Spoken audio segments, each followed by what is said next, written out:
The night was still, heavy with the weight of unspoken truths. A faint crescent moon hung low in the sky, casting jagged shadows across the uneven terrain of the Judean hills. Judas Iscariot walked alone, his footsteps crunching softly against the gravel path. The chill in the air gnawed at his skin, but his mind burned with the echo of words spoken just hours ago, words that had unraveled the foundation of everything he thought he understood. Judas, Jesus had said earlier that evening, his voice calm but resolute, "The time has come. And you must do what none of the others can." The words still rang in Judas's ears as he climbed a narrow ridge overlooking the city below. In faint torchlight, Jerusalem lay sprawling like a beast at rest, unaware of the storm about to descend. His heart pounded, torn between duty and doubt. He clenched his fists, trying to silence the turmoil within him.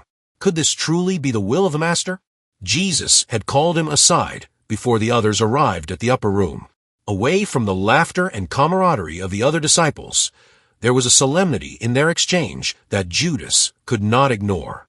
"Rabbi," Judas had whispered, "you speak as if I alone carry the burden of this night." Jesus smiled faintly, a sadness flickering in his eyes. "Because you do. Do you think the others could bear what you must? They still cling to what they see, Judas, to the flesh, the miracles, the promises of a kingdom. But you have seen beyond that. You understand what must be done." Judas didn't understand. Not fully. But there was something in Jesus' tone, something that spoke of trust, of necessity, and perhaps even of love. It was that tone that had silenced Judas's protests, even as it left him drowning in uncertainty. "You will hand me over," Jesus had continued, his words slicing through the quiet. "Not as betrayal, but as liberation. My spirit must be freed from this prison of flesh. Only through this will the greater plan unfold. The greater plan." Those words weighed on Judas now, pressing down on his shoulders like a millstone. He paused at the edge of the ridge, staring into the city below. Somewhere down there, the chief priests and elders awaited his arrival. They would call him traitor. History would call him the same. But Jesus' voice lingered in his mind, a whisper of reassurance against the rising tide of doubt. Judas sat on the rocky ground, his knees pulled to his chest. He stared at the stars, their cold light offering no solace. He thought of the others, Peter, Thomas, John. They would never understand. In their eyes, he would be the villain. They clung to the world of appearances, to the idea of Jesus as a conqueror who would restore Israel's glory. They didn't see what Judas saw, that the world they longed for was a lie, a prison crafted by hands far darker than Rome's. "Why me?" he whispered to the night. His voice trembled, carried away by the wind. In the silence that followed, he heard an answer, not from the heavens, but from the depths of his own soul. "Because you see, because you are willing to do what they cannot." The words were not comforting. They felt more like chains tightening around his resolve. Judas stood, brushing the dust from his robe. His feet carried him down the path toward Jerusalem, each step heavier than the last.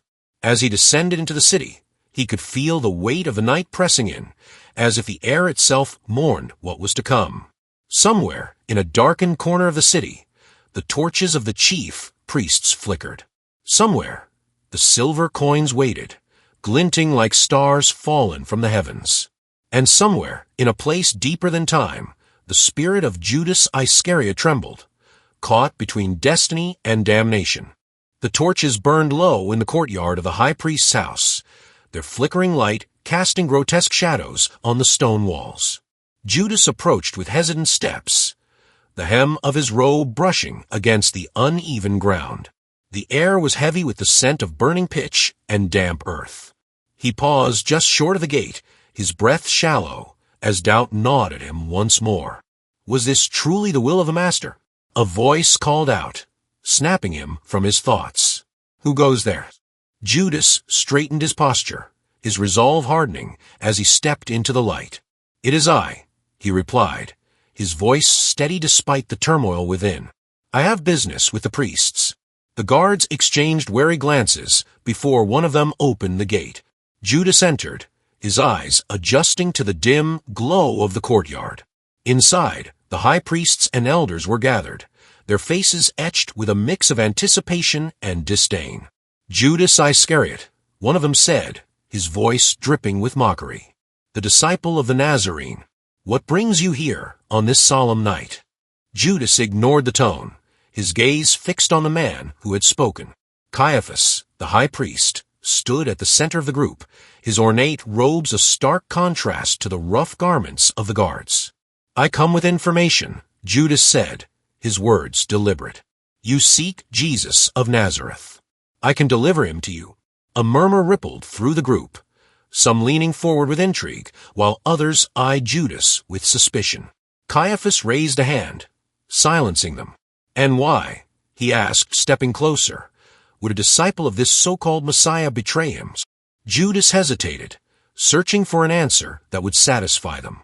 He could not speak of the secret knowledge Jesus had entrusted to him, nor of the role he had been chosen to play. Instead, he met Caiaphas's gaze and said, "Because I see the truth." It was an answer vague enough to mask his true intentions, but bold enough to disarm their skepticism. Caiaphas studied him for a moment, then nodded. "Very well. If you can deliver him to us discreetly, there will be a reward." Judas watched as a small chest was brought forward, the lid opened to reveal 30 pieces of silver.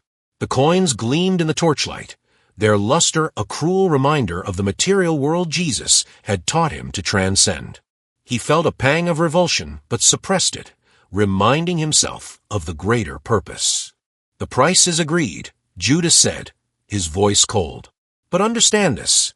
You will find him in the Garden of Gethsemane, where he often goes to pray. I will lead you there." Caiaphas smirked, gesturing for the chest to be closed. "Then we have an accord. Go now, and prepare. We will follow your lead." Judas turned without another word, his steps carrying him away from the courtyard and back into the shadows of the city.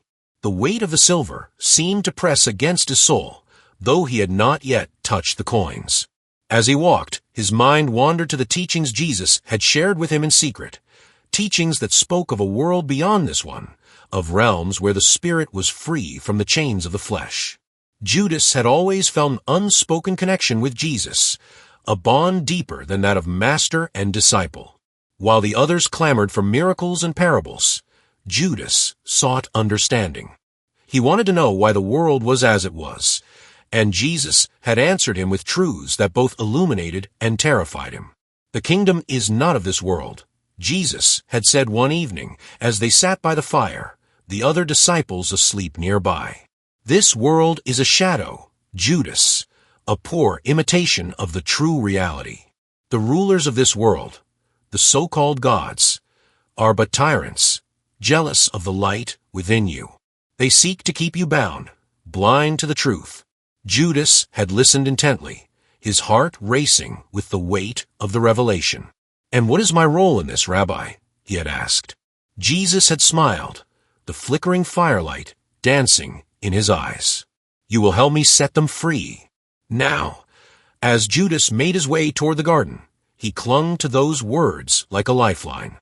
He could feel the weight of destiny pressing down on him, an invisible force guiding his every step. He was no longer simply a man. He was a vessel for something greater, a pawn in a game he only partially understood. The garden loomed ahead, its olive trees swaying gently in the night breeze. Judas paused at the entrance, his heart pounding in his chest. He knew the guards and priests would arrive soon, and with them, the moment that would seal his fate. As he stepped into the garden, the stillness enveloped him, the air thick with an almost tangible presence. In the distance, he could see Jesus, kneeling in prayer beneath an ancient olive tree. The other disciples were scattered nearby, their forms slumped in restless sleep. Judas approached slowly, his footsteps muffled by the soft earth. He stopped a short distance away, watching as Jesus raised his head and met his gaze. "Master," Judas whispered, his voice trembling. Jesus rose to his feet, his expression calm but weary. "Do what you must, friend," he said, his words carrying both sorrow and understanding. In that moment, Judas felt the full weight of his actions crash down upon him. He nodded silently, turning back toward the path he had come. The torches of the guards were already visible in the distance, their light cutting through the darkness like the edge of a blade. The soft rustling of olive branches seemed louder in the stillness of the night, each breath of wind carrying the scent of earth and leaves. The guards' torches grew brighter as they approached the Garden of Gethsemane, their flickering light casting jagged shadows against the trees. Judas stood at the edge of the garden path, his pulse quickening as he watched them come closer. Each step brought the moment of betrayal nearer, the weight of his decision pressing down like a millstone around his neck. At the forefront of the group, Caiaphas's lieutenant marched with a stern determination, flanked by soldiers armed with swords and clubs. The priests followed close behind, their faces a mix of nervousness and triumph. Judas turned to glance back at the garden, where Jesus knelt in the distance beneath the great olive tree. The sight made his stomach churn. One of the soldiers stepped forward, his voice low but firm. "How will we know him?" Judas swallowed hard, his throat dry. He lifted his hand, gesturing toward the grove. "The one I greet with a kiss," he said, his voice barely audible. The lieutenant nodded, signaling his men to spread out. Judas's feet felt heavy as he moved down the path toward Jesus, the familiar surroundings of the garden now foreign and foreboding. He passed the sleeping disciples, their breaths slow and even in their slumber. Peter stirred slightly, but didn't wake, oblivious to the danger that loomed mere yards away.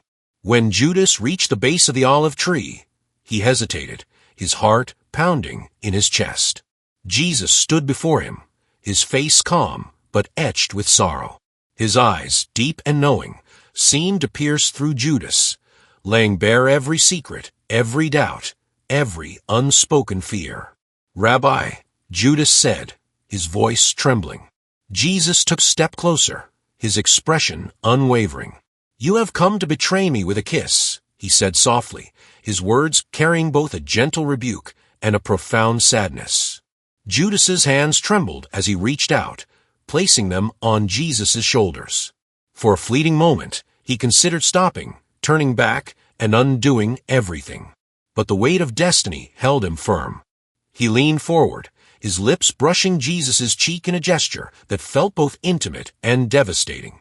The sound of approaching footsteps broke the stillness. The soldiers surged forward, their torches illuminating the grove. "This is him," Judas shouted, stepping back as they closed in.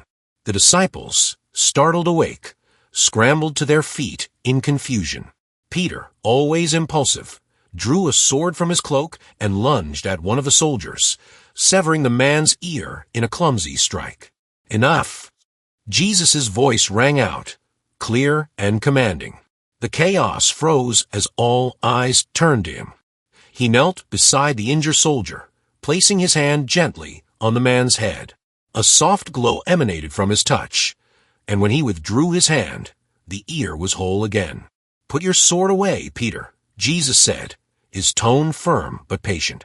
"Those who live by the sword will die, by the sword."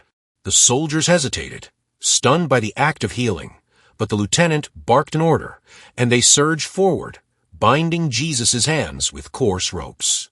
Judas watched in silence, his heart sinking as they led Jesus away. The disciples scattered into the night, their fear overpowering their loyalty. Peter lingered for a moment, his face pale with shock, before slipping into the shadows. Only Judas remained, rooted to the spot as the sounds of the soldiers faded into the distance. Alone in the garden, he fell to his knees, his body racked with a wave of nausea. The 30 pieces of silver weighed heavily in the pouch at his side, their metallic clink a cruel reminder of the price he had placed on his master's life. He clenched his fists, the sharp edges of guilt cutting into his soul like shards of glass. In his mind, he replayed the moment of the kiss over and over, each repetition more unbearable than the last. He had looked into the eyes of the man who had shown him the secrets of the universe, who had trusted him with truths too profound for others to grasp, and he had betrayed him. But Judas clung to the hope that his actions were not in vain. This was the plan, he whispered to himself, his voice shaking. He told me this was the way. Yet doubt crept in like a shadow, whispering insidious thoughts. What if he had misunderstood? What if this betrayal, far from fulfilling some divine purpose, had condemned him forever? He staggered to his feet, his knees weak, and stumbled out of the garden. The streets of Jerusalem were eerily silent, the city asleep as its darkest hour unfolded. Judas wandered aimlessly, the weight of his actions threatening to crush him. In the distance, the temple loomed, its grandeur a stark contrast to the turmoil within him. He found himself drawn toward it, as though seeking solace or answers. But the temple gates were closed, the sanctity of the place offering no refuge to the man who had just betrayed his teacher. Judas sat on the cold stone steps, his head in his hands.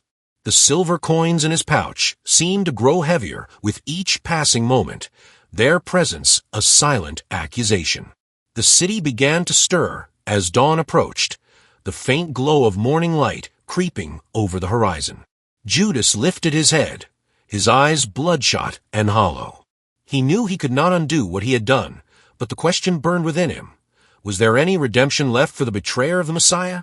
The air inside the Sanhedrin's judgment hall was heavy with tension, the flicker of torchlight casting eerie shadows on the faces of the gathered council.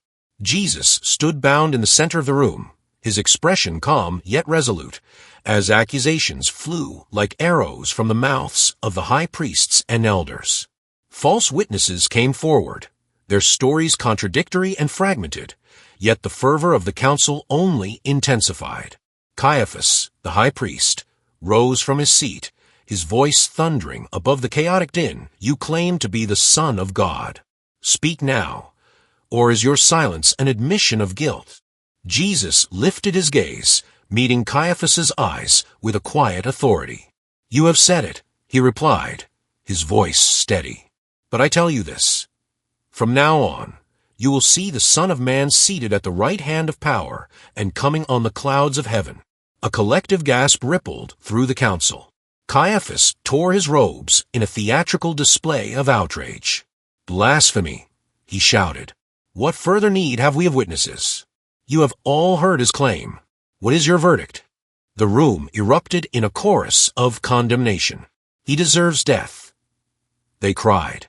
As the guards seized Jesus and began dragging him toward the Roman governor's palace, a lone figure lingered in the shadows of the courtyard. Peter, his face pale and drawn, followed at a distance.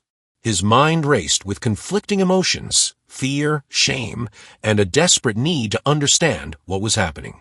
He slipped into the courtyard of the governor's palace, blending into the gathering crowd. A servant girl approached him, her eyes narrowing as she studied his face. "You were with him," she said, pointing toward the group of soldiers escorting Jesus inside. Peter stiffened, his heart pounding. "I don't know what you're talking about," he snapped, turning away. Moments later, another bystander recognized him. "You're one of his followers, aren't you?" Peter's denial came quicker this time, his voice rising in panic. "I'm not."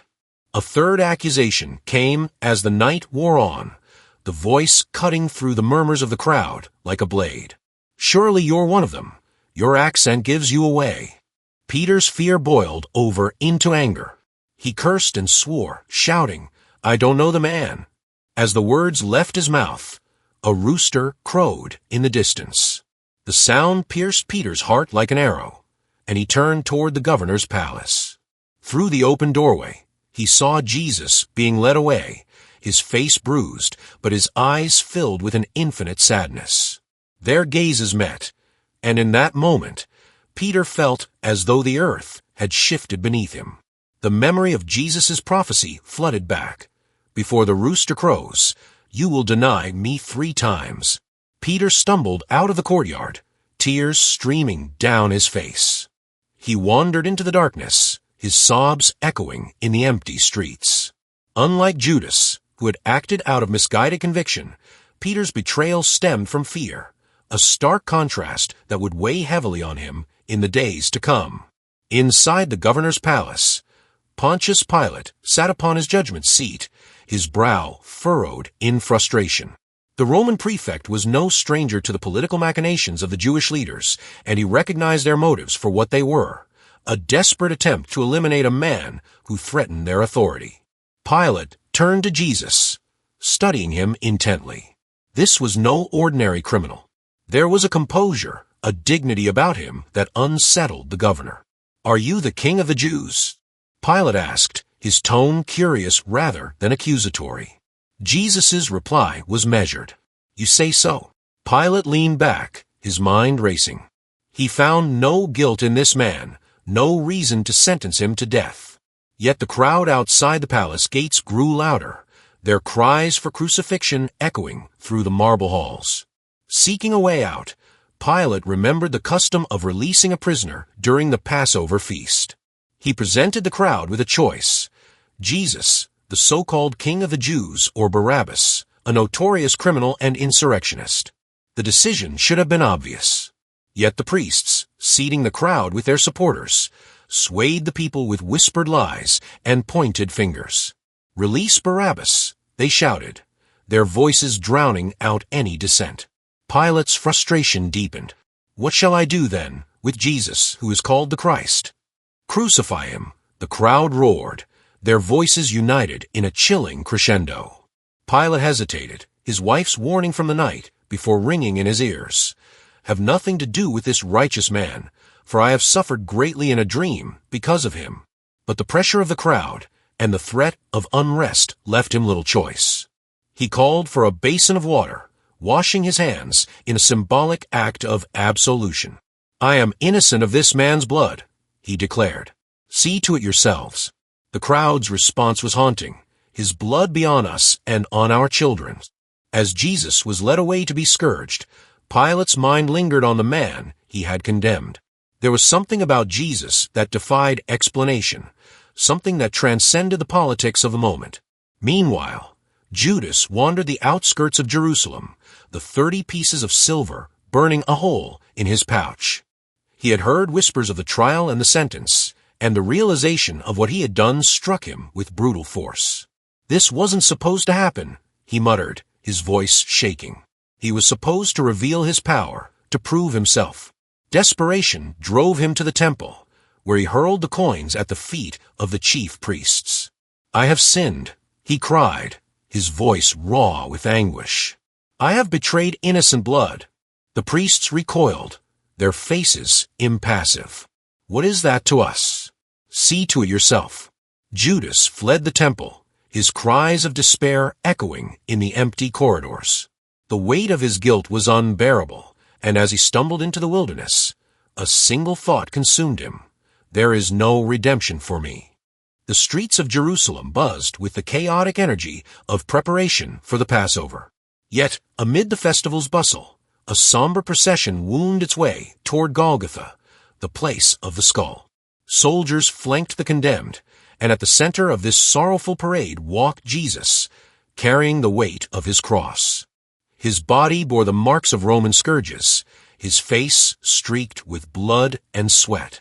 Among the crowd, Peter stood frozen, watching from the shadows. His heart ached with a grief deeper than he had ever known.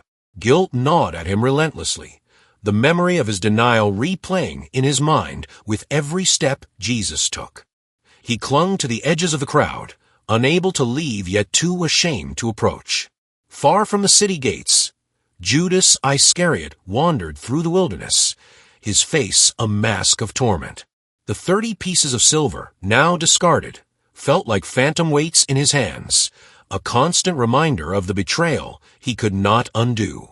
The image of Jesus, bound and bloodied, haunted him. He reached a secluded grove, where the ancient trees bore silent witness to his anguish. Falling to his knees, he cried out into the void, his voice filled with a despair that shook the stillness. "Why did you not stop me? Why did you let me do this?" There was no answer, only the eerie rustle of leaves in the wind. Judas felt the abyss opening beneath him, a chasm of guilt and regret so deep that even his breath seemed to falter. In his mind, the voices of the priests echoed, dismissive and cruel. "Was that to us? See to it yourself." Judas made his decision in the silence of that grove. A rough cord in hand, he climbed a gnarled tree, his movements mechanical. As the noose tightened around his neck, a bitter thought surfaced. This is the only justice left for me. Meanwhile, the procession reached Golgotha. The Roman soldiers worked quickly, nailing Jesus to the cross with brutal efficiency. Above him, a placard read, "Jesus of Nazareth, King of the Jews." The crowd jeered, their taunts a cruel symphony of mockery. Yet among the cacophony were a few voices of anguish. Mary, the mother of Jesus, stood at the foot of the cross, supported by John, the beloved disciple. Her tears fell silently, her grief beyond words. Jesus, despite his suffering, looked down upon the crowd. His voice, though faint, carried a resonance that stilled the chaos for a moment. "Father, forgive them," he said, "for they know not what they do." At the edge of the crowd, Peter collapsed to his knees. He buried his face in his hands, his sobs muffled by the noise around him. The words Jesus had spoken to him before all of this echoed in his mind. "Satan has asked to sift you like wheat, but I have prayed for you, that your faith may not fail." Somehow, those words pierced through his despair. A fragile hope began to stir in Peter's heart, a hope that his failure was not the end, that perhaps, just perhaps, forgiveness was still within reach. As the sky darkened and the earth trembled, Jesus cried out with a loud voice, "It is finished." With those words, he breathed his last. The crowd dispersed in hushed murmurs, the weight of the moment pressing down on them. Peter lingered at the outskirts, his eyes fixed on the lifeless form of his master. He felt a spark of determination ignite within him, a silent promise to honor Jesus' life, even if he could not undo his own betrayal. Days later, as the rumors of Jesus' resurrection spread through Jerusalem, Peter found himself standing before the empty tomb. The stone had been rolled away, and the grave clothes lay neatly folded. A voice broke the silence. "Why do you seek the living among the dead? He is not here. He has risen." Peter's breath caught in his throat. The words of the angel reverberated through his soul, and in that moment he understood. This was not the end. It was the beginning. He would go on to preach the gospel with a fervor born of redemption, his denial a distant shadow eclipsed by his unwavering faith. As for Judas, his story ended in the silence of that grove, a tragic testament to the weight of unrepented guilt. Yet even in his death, his role served a purpose, for his betrayal had set into motion the events that would lead to the greatest act of redemption the world had ever known. The paths of Peter and Judas diverged irrevocably, one marked by the grace of forgiveness, the other by the abyss of despair. Their stories remain a haunting reminder of the choices that define us, and the unyielding hope that even in our darkest hour, redemption is possible.